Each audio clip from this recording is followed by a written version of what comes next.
कुलदेवताय गणाध्यक्षाय धीमहि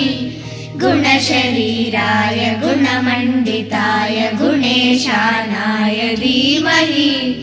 गुणातीताय गुणाधीशाय गुणप्रवेशाय धीमहि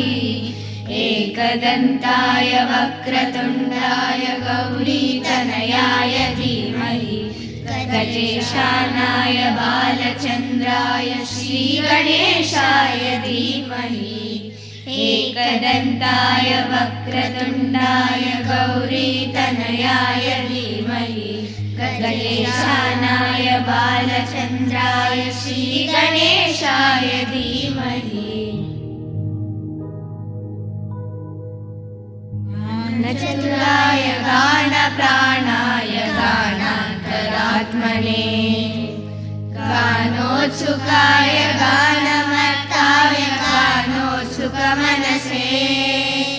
गुरुपूजिताय गुरुदैवताय गुरुकुलस्थायिने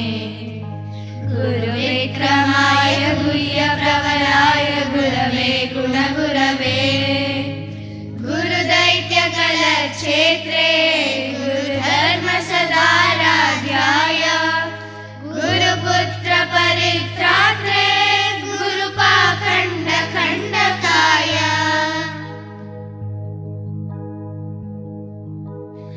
गीतसाराय गीततत्त्वाय गीतगोत्राय धीमहि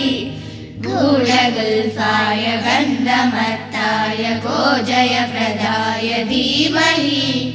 गुणातीताय गुणाधीशाय गुणप्रवेशाय धीमहि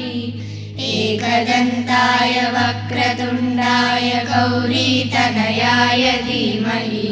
गजेशानाय बालचन्द्राय श्रीगणेशाय धीमहि